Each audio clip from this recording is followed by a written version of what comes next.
నమస్కారం వందే మాతరం మీడియాకి స్వాగతం. హెడ్లైన్ చూద్దాం.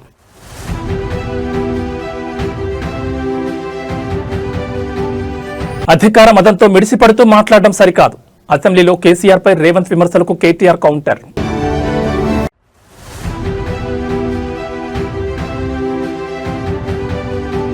భోగాపురం ఎయిర్పోర్ట్ చేరుకున్న తొలి విమానం. ఎయిర్పోర్ట్లో వాలిడేషన్ విమానం ల్యాండింగ్.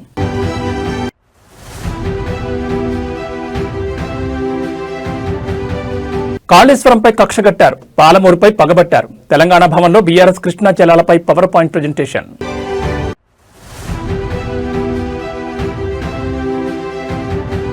ఫోన్ ట్యాపింగ్ కేసులో ఎమ్మెల్సీ నవీన్ రావు విచారణ. నిందితులతో సంబంధాలున్నాయన్న ఆరోపణలపై ప్రశ్నలు.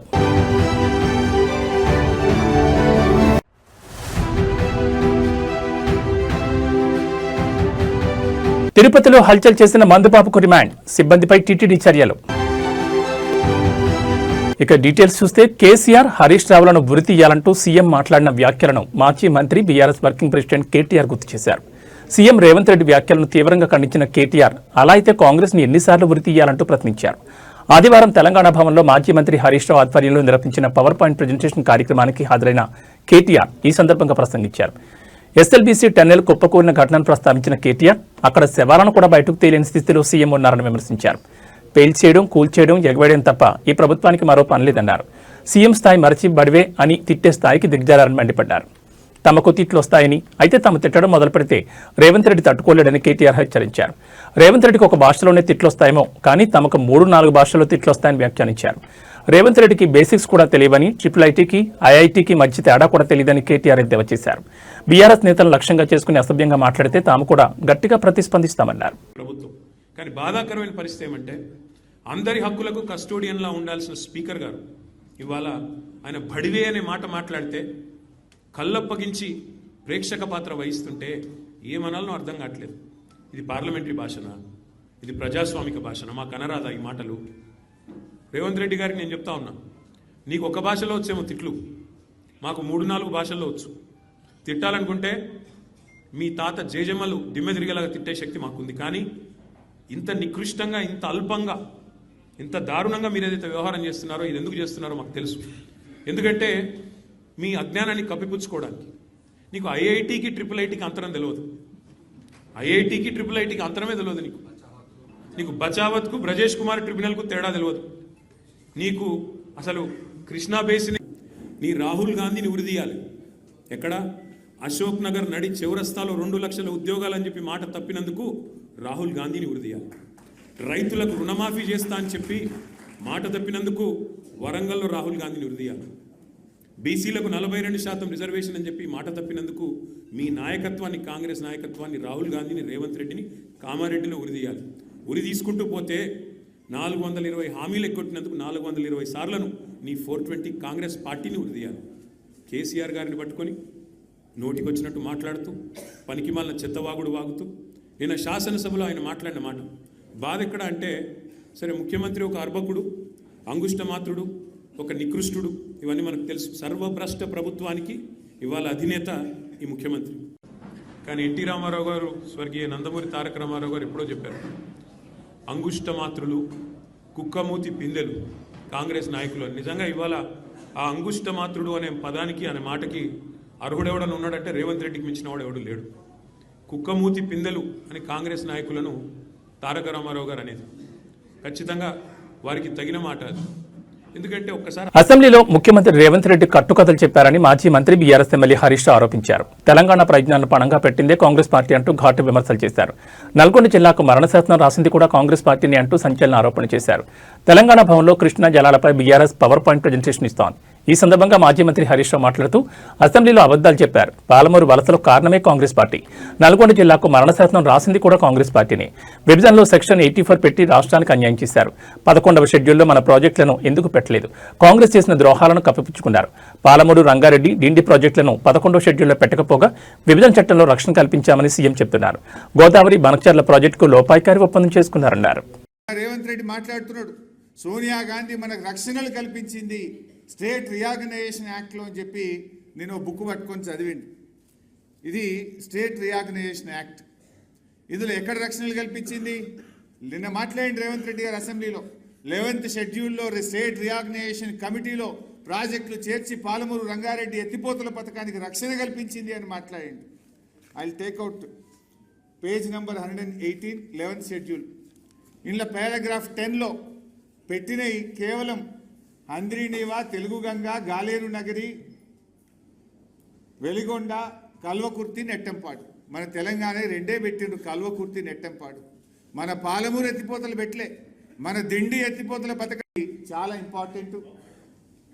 మీరు రేవంత్ రెడ్డి అసెంబ్లీ సాక్షిగా ఎంత పచ్చి అబద్ధాలు మాట్లాడిండు అనడానికి నేను సాక్ష్యాధారాలతో సహా చూపిస్తా ఉన్నాను. మీరు కూడా కొద్దిగా క్లీన్గా వింటే యూ విల్ అండర్స్టాండ్.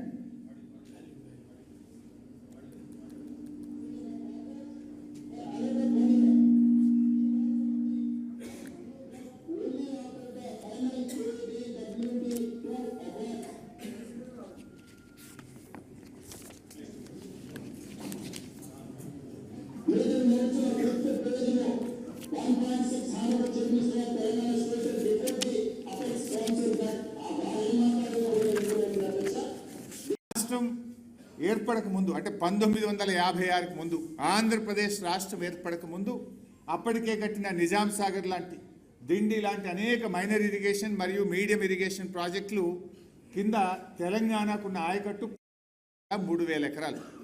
అంటే ఆంధ్రప్రదేశ్ రాష్ట్రం ఏర్పడక ముందే మన ప్రాంతంలో మైనర్ మీడియం ఇరిగేషన్ కింద కాకతీయ రెడ్డి రాజులు కానీ, నిజాం నవాబు కానీ వేరియస్ ప్రోగ్రామ్స్లో మనకు వచ్చిన ఆయకట్టు 16,03,000 ఎకరాలు. సరే, ఉమ్మడి ఆంధ్రప్రదేశ్లో 1956 నుంచి 2004 వరకు మనకు వచ్చిన ఆయకట్టు 36 లక్షల ఎకరాలు. 60 ఏళ్లలో వచ్చింది 36 లక్షలు. 2004 నుంచి 2014 కాంగ్రెస్ ప్రభుత్వమే అధికారంలో ఉంది. ఆ 10 ఏళ్లలో వచ్చింది ఎంత అంటే 5,71,000 కొత్త ఆయకట్టు, స్టెబిలైజేషన్ 93,000, అంటే 6,64,000 ఎకరాలకు వచ్చింది. అంటే 56 నుంచి 2014 వరకు 60 ఏళ్లలో వచ్చింది 42 లక్షల ఎకరాల ఆయకట్టు. 60 ఏండ్లు 42 లక్షల ఎకరాల ఆయకట్టు. నౌ బీఆర్ఎస్ 2014 నుంచి 2023 మనం ఉన్నది 9.5. తెలంగాణలో సంచలనం సృష్టించిన ఫోన్ ట్యాపింగ్ కేసు దర్యాప్తు కీలక దశకు చేరుకుంది. ఈ కేసులో భాగంగా బీఆర్ఎస్ ఎమ్మెల్సీ కె నవీన్ రావును ప్రత్యేక దర్యాప్తు బృందం విచారించింది. ఆదివారం జూబ్లీహిల్స్ పోలీస్ స్టేషన్లో ఆయన సిట్ అధికారుల ముందు హాజరై వాంగ్మూలం నమోదు చేశారు. ఈ కేసులో నిందితులుగా ఉన్న ప్రణీత్ రావు, శ్రవణ్ కుమార్లతో నవీన్ రావుకు సంబంధాలున్నాయన్న ఆరోపణల నేపథ్యంలో సిట్ ఆయనకు నోటీసులు జారీ చేసింది. అయితే ఈ ఆరోపణలను నవీన్ రావు తీవ్రంగా ఖండించారు. తన ప్రతిష్టకు భంగం కలిగించేందుకే రాజకీయంగా ఇలాంటి ప్రచారం చేస్తున్నారని ఆయన అన్నారు. నిందితులతో తాను ఫోన్లో కానీ నేరుగా కానీ ఎప్పుడూ మాట్లాడలేదని, తనపై వచ్చిన ఆరోపణలు అవాస్తవమని నిరూపించుకోవడానికి సిద్ధంగా ఉన్నారని స్పష్టం చేశారు.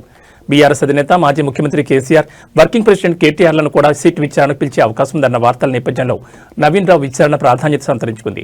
దీంతో ఈ కేసులో తదుపరి పరిణామాలు ఎలా ఉంటాయని దానిపై ఉత్కంఠ నెలకొంది. గత బీఆర్ఎస్ ప్రభుత్వ హయాంలో రాజకీయ ప్రత్యర్థులు, వ్యాపారులు, జర్నలిస్టులతో పాటు కొందరు న్యాయమూర్తుల ఫోన్లను కూడా అక్రమంగా ట్యాప్ చేశారని ఈ కేసులో ప్రధాన ఆరోపణలున్నాయి. గత నెలలో ఈ కేసులో ప్రధాన నిందితులైన ఎస్ఐబి మాజీ చీఫ్ టి ప్రభాకర్ రావును సిట్ సుదీర్ఘంగా విచారించింది.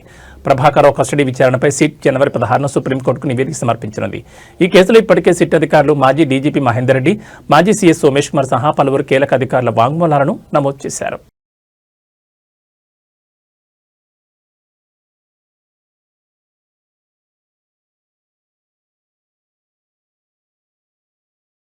ఉత్తరాంధ్ర అభివృద్ధిలో మైలురాయిగా నిలిచే అల్లూరు సీతారామరాజు భోగాపురం అంతర్జాతీయ విమానాశ్రయంలో చారిత్రాత్మక ఘట్టం ఆవిష్కృతమైంది.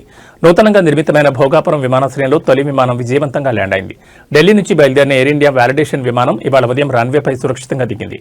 విమానాశ్రయ సాంకేతిక సామర్థ్యం, రన్వే నాణ్యత, ఎయిర్ ట్రాఫిక్ కంట్రోల్ పనితీరును పరీక్షించడానికి ఈ వ్యాలిడేషన్ ఫ్లైట్ను నిర్వహించారు. ఈ చారిత్రక క్షణంలో కేంద్ర పౌర విమానయాన శాఖ మంత్రి Rammohan Naidu, Vizianagaram MP Kalisetti Appalanaidu, ATC chairman ఈ విమానంలో ప్రయాణించి భోగాపురం చేరుకున్నారు. ఈ విమానాశ్రయాన్ని అత్యంత ఆధునిక సాంకేతిక పరిజ్ఞానంతో నిర్మిస్తున్నారు. గతంలో విశాఖను వణికించిన హుదూద్ తుఫాన్ సమయంలో గాలుడు గంటకు 250 కిలోమీటర్ల వేగంతో వీచాయి. దీన్ని దృష్టిలో ఉంచుకుని భోగాపురం విమానాశ్రయ టెర్మినల్, ఇతర భవనాలను గంటకు 280 కిలోమీటర్ల వేగంతో వీచే ప్రచండ గాలులను కూడా తట్టుకునేలా అత్యంత పటిష్టంగా నిర్మించినట్లు జీఎంఆర్ సంస్థ తెలిపింది. సుమారు 3.8 కిలోమీటర్ల పొడవైన రన్వేతో పెద్ద విమానాలు కూడా ఇక్కడ సులభంగా ల్యాండ్ అయ్యే సౌకర్యం ఉందని పేర్కొంది.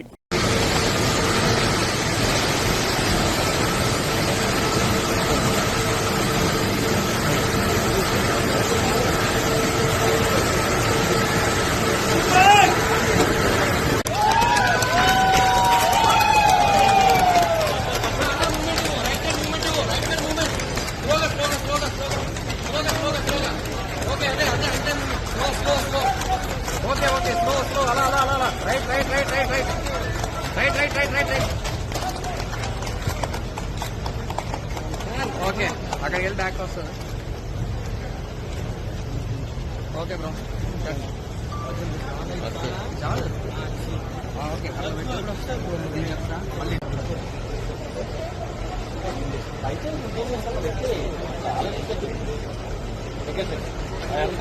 మళ్ళీ తల్లి నేను చేస్తాను ఈ పక్కన 2 గంటలకి వెళ్ళి.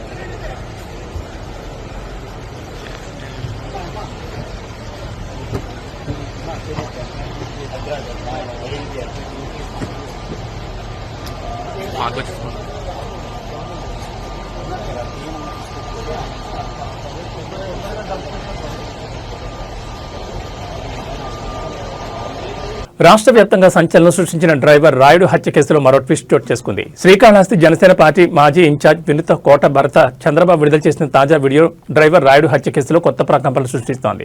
ఈ వీడియోలో ఆయన స్థానిక టీడీపీ ఎమ్మెల్యే బొజ్జల సుధీర్ రెడ్డిపై తీవ్రస్థాయిలో ధ్వజమెత్తారు.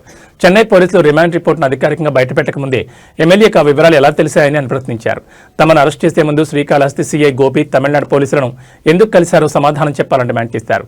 ఎఫ్ఐఆర్లో పేర్లు చేర్చకముందే అసలు అది హత్యో లేదా ఆత్మహత్య తేలకముందే తమపై నిందారోపణలు చేయడం వెనుక ఎమ్మెల్యే రాజకీయ కుట్ర ఉందని చంద్రబాబు ఆరోపించారు. ఎమ్మెల్యే బొజ్జల సుధీర్ రెడ్డి తన రాజకీయ ప్రత్యర్థుల ఎదుగుదలను సహించలేకపోతున్నారని విమర్శలు గుప్పించారు. చెన్నై కేంద్రంగా ఉన్న తన వ్యాపార పలుకుబడిని ఉపయోగించి తమపై కక్ష సాధింపు చర్యలకు పాల్పడుతున్నారని చంద్రబాబు మండిపడ్డారు. హత్య జరిగినట్లు చెప్తున్న సమయంలో తాము చెన్నైలోని అపోలో ఆసుపత్రిలో సొంత మామగారి చికిత్స నిమిత్తం ఉన్నామని స్పష్టం చేశారు. అందుకు సంబంధించి ఆసుపత్రి పార్కింగ్ ఏరియాలోని సీసీ కెమెరా దృశ్యాల నిదర్శనమని పేర్కొన్నారు. తాము రిమాండ్కి వెళ్లకముందే ఎమ్మెల్యే మీడియా సమావేశం ఏర్పాటు చేసి మాట్లాడడం, డ్రైవర్ రాయుడు తన తమ్ముడు వంటివారని చెప్పడం అంతా ముందస్తు ప్రణాళికలో భాగమేనని ఆయన విమర్శించారు. One town CI Gopi Chennai 7 wells police స్టేషన్కి వచ్చి మరి అక్కడ ఏమేం మంతనాలు చేసి మా పేర్లు ఎఫ్ఐఆర్లో యాడ్ చేయకముందే, మేము రిమాండ్కి వెళ్ళక ముందే చెన్నై పోలీస్ కమిషనర్ రాత్రి 10 గంటలకు ప్రెస్ మీట్ పెడితే శ్రీకాళహస్తి ఎమ్మెల్యే బొజ్జల సుధీర్ రెడ్డి మధ్యాహ్నం 1 గంటకే ప్రెస్ మీట్ పెట్టి మా రిమాండ్ రిపోర్టు బయటకు వచ్చింది మేము రిమాండ్కి వెళ్ళిన మరుసటి రోజు. కానీ మేము రిమాండ్కి వెళ్ళక ముందే, మేము కోర్టుకి వెళ్ళక ముందే స్క్రీన్ ప్లే డైరెక్షన్ ఈయనే చేస్తున్నట్లు ఎమ్మెల్యే బొజ్జల సుధీర్ రెడ్డి హడావిడిగా మా ఇష్యూ కోసమే ప్రెస్ మీట్ పెట్టి పిన్ టు పిన్ ఈయనే దగ్గరుండి చూసినట్లు, లేకుంటే ఈయనుండే దగ్గరుండి రిమాండ్ రిపోర్ట్ రాయించినట్లు కొన్ని విషయాలు పబ్లిక్గా లైవ్ ప్రెస్ మీట్ ద్వారా చెప్పింది మీరందరూ చూసింటారు. మీరు ఒకసారి అర్థం చేసుకోండి. మా పేర్లు ఎఫ్ఐఆర్లో యాడ్ చేయకముందు, మేము కోర్టుకు కూడా వెళ్ళకముందు కేసు ఇన్వెస్టిగేషన్ చేస్తూ ఉండగా చెన్నై పోలీస్ కమిషనరే రాత్రి 10 గంటలకు ప్రెస్ మీట్ పెడితే అది కూడా ఆయన క్లారిటీగా చెప్పలేని పరిస్థితిలో ఉంటే అక్కడ కొంతమంది విలేకరులు అది ఆత్మహత్యనా హత్యనా అని అడిగితే మేము ఎలాగైనా క్రియేట్ చేసుకుంటామని ఆయన చెప్పిన వీడియోలన్నీ మీరు చూసింటారు. ఇక్కడ శ్రీకాళహస్తి ఎమ్మెల్యే ప్రెస్ మీట్ పెట్టి మరి ఇటు వెళ్ళారు అటు వెళ్ళారు అటు చేశారు ఇట్లా చేశారని ఈయన చెప్పాడంటే ఈయన అక్కడ పోలీసులకి స్క్రిప్ట్ ఇచ్చాడా? ఈయన ఇక్కడ నుంచి సిఐని పంపించి అక్కడ ఏమేం డ్రామాలు ప్లే చేశాడు, ఏమేం విషయాలు ప్లే చేశాడు అన్ని విషయాలు మాకు తెలుసు. అది మేము సందర్భం వచ్చినప్పుడు మేడ్చల్ మల్కాజ్గిరి జిల్లాలో రహస్యంగా మూగజీవాల నుంచి రక్తం సేకరిస్తున్న ముఠా గుట్టు రట్టయింది. నాగారం సత్యనారాయణ కాలనీలో పోలీసులు సంయుక్తంగా నిర్వహించిన ఆపరేషన్లో ఈ అక్రమ దందాన్ని బయటపెట్టారు. మేకలు గొర్రెల నుంచి అనధికారికంగా రక్తం సేకరించి ఇతర రాష్ట్రాలు తరలిస్తున్న ముఠాను పట్టుకుని 2 అరెస్ట్ చేశారు. అరెస్ట్ అయిన వారిలో ఓ మటన్ షాప్ యజమాని, నకిలీ వెటర్నరీ డాక్టర్ ఉన్నట్లు పోలీసులు తెలిపారు. పోలీసుల తనిఖీల్లో మొత్తం 180 రక్తం ప్యాకెట్లను స్వాధీనం చేసుకున్నారు. సేకరించిన ఈ రక్తం ప్లేట్లెట్లను కొన్ని వ్యాధుల చికిత్సకు ఉపయోగిస్తామని చెప్తూ అక్రమంగా విక్రయిస్తున్నట్లు ప్రాథమిక దర్యాప్తులో వెల్లడైంది. అయితే సరైన వైద్య పర్యవేక్షణ లేకుండా అడ్డగోలుగా మేకలు గొర్రెల నుంచి రక్తం తీసుకోవడం వల్ల అవి 1 లేదా 2 రోజుల్లోనే మృతి చెందుతున్నాయని పోలీసులు తెలిపారు. మూగజీవాలపై ఎలాంటి క్రూరమైన చర్యలు పూర్తిగా చట్టవిరుద్ధమని, జంతు సంక్షేమ చట్టాల ప్రకారం కఠిన చర్యలు తీసుకుంటామని పోలీసులు స్పష్టం చేశారు. ఈ దందాకు సంబంధించి మరెవరైనా ఉన్నారా అన్న కోణంలో దర్యాప్తు కొనసాగుతోందని, అక్రమ రక్త సేకరణపై ప్రత్యేక నిఘా పెట్టినట్లు అధికారులు వెల్లడించారు.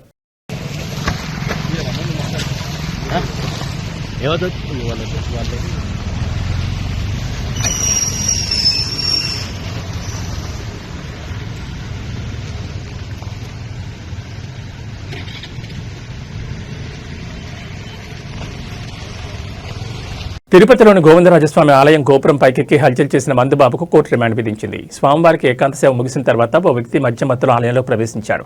విజిలెన్స్ సిబ్బంది అతన్ని గుర్తించేలోగానే మహద్వారం లోపల ఉన్న ఆలయ గోపురం ఎక్కి కలశాలను లాగేందుకు యత్నించారు. వెంటనే పోలీసులు, ఫైర్ సిబ్బంది గోపురం ఎక్కి అతన్ని కిందకు దించారు. తనకు మందిస్తేనే కిందకు వస్తానని, లేదంటే రానని చెప్పడంతో వారు అవాక్కయ్యారు. ఈ ఘటనతో ఆలయంలో భద్రతా వైఫల్యం బయటపడింది. నిందితుని పోలీసులు అదుపులో తీసుకుని కోర్టులో హాజరుపరచగా కోర్టు రిమాండ్ విధించింది. గోవిందరాజస్వామి ఆలయంలో కలకలం సృష్టించిన వ్యక్తిని నిజామాబాద్ జిల్లాకు చెందిన తిరుపతిగా గుర్తించారు. కుటుంబంతో గొడవపడి వచ్చినట్టుగా పోలీసులు తెలిపారు. మరోవైపు ఆలయ భద్రత నిర్లక్ష్యంపై టీటీడీ చర్యలు చేపట్టింది. ఆ సమయంలో విధుల్లో ఉన్న ఆలయ సిబ్బందిపై చర్యలు తీసుకోవాలని నిర్ణయించింది. ఫుల్ ఇస్తే కానీ తెగనన్నావంట. ఫుల్ గా సార్ 90 మంది అడిగినా ఫుల్ గా 90 మంది అడిగినావా? దేవుడి పైకి ఎక్కడం కరెక్ట్ కాదు కదా. తప్పే అని చెప్పి సార్. తప్పా కదా? తప్పు ఒప్పుకున్నట్టే కదా? సార్ తప్పు ఒప్పుకున్నట్టే ఆ టెక్నం కరెక్ట్ కాదు కదా? కాదు రా రే, తప్పు ఒప్పుకోవాలి కదా? ఎక్కువ స్టార్ట్ చేయి.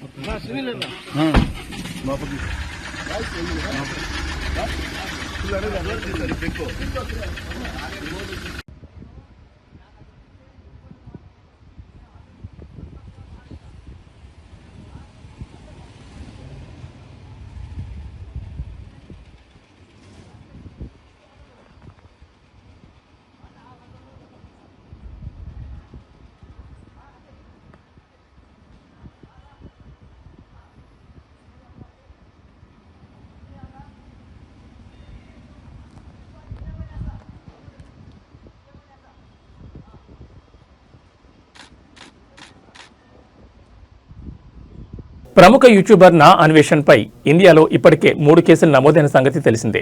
కాగా తాజాగా ఆస్ట్రేలియాలోనూ అతడిపై ఫిర్యాదు చేశారు. భారతీయ సంప్రదాయాలను, హిందూ దేవతలను కించపరిచేలా అన్వేష్ వ్యాఖ్యానించడంపై ఆస్ట్రేలియాలోని ఎన్ఆర్ఐలు తీవ్ర అభ్యంతరం వ్యక్తం చేశారు. ఇకపై ఆస్ట్రేలియా రాకుండా అతడి వీసా రద్దు చేయాలని ఇమిగ్రేషన్ అధికారులను కోరారు. ఇదిలా ఉంటే నా అన్వేషణ్ యూట్యూబర్కు ఎంతో మంది అభిమానులు ఉన్న సంగతి తెలిసిందే. తెలుగులో అన్వేష్ వీడియోలకు మిలియన్స్ కొద్ది వ్యూస్ వస్తుంటాయి.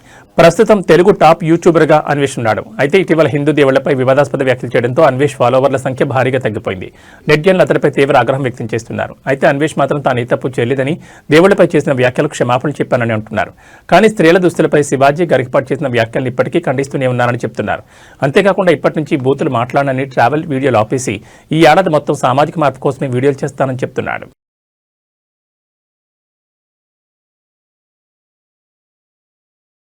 మచిలీపట్నంలో గంజాయి బ్యాచ్లు తమ ఉనికి చాటుకునే ప్రయత్నం చేస్తున్నాయి. గంజాయి బ్యాచ్లోని సభ్యులు మత్తులో పట్టణంలో హల్చల్ చేస్తూ ప్రజలను భయభ్రాంతులకు గురి చేస్తున్నారు.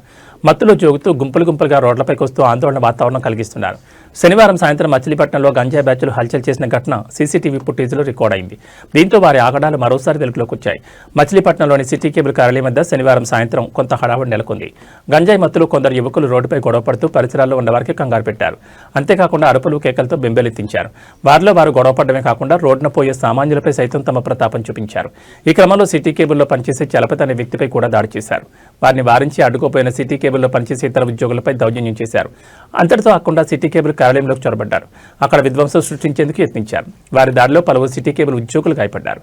స్థానికుల సమాచారంతో పోలీసులు వెంటనే ఘటనా స్థలానికి చేరుకుని గంజాయి బ్యాచ్ను అదుపులో తీసుకున్నారు. వారి దాడిలో గాయపడిన బాధితులను హాస్పిటల్కి తరలించారు. ప్రస్తుతం వారు చికిత్స పొందుతున్నారని పోలీసులు పేర్కొన్నారు. బాధితుల ఫిర్యాదు మేరకు కేసు నమోదు చేసుకుని దర్యాప్తు చేస్తున్నారు.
కేరళలోని త్రిశూర్ రైల్వే స్టేషన్ పార్కింగ్లో భారీ అగ్ని ప్రమాదం చోటు చేసుకుంది. ఈ ఘటనలో వందలాది బైకులు దగ్ధమయ్యాయి. ఓ విద్యుత్ తీగ తెగిపడి నిప్పురవ్వలు రావడంతో మంటలు చెలరేగినట్టు తెలుస్తోంది. ప్రమాద సమయంలో 600లకు పైగా ద్విచక్ర వాహనాలు పార్కింగ్లో ఉన్నాయని, వాటిలో చాలా వరకు కాలిపోయాయని అధికారులు వెల్లడించారు. 3 అగ్నిమాపక శకటాలతో మంటలను అదుపులోకి తీసుకొచ్చారు. ఈ ఘటనపై కేంద్ర మంత్రి సురేష్ గోపి ఆరా తీశారు. ఈ ఘటనను తీవ్రంగా పరిగణించాలని అధికారులను ఆదేశించారు. ఈ ప్రమాదంపై పోలీసులు, రైల్వే అధికారులు దర్యాప్తును ప్రారంభించారు.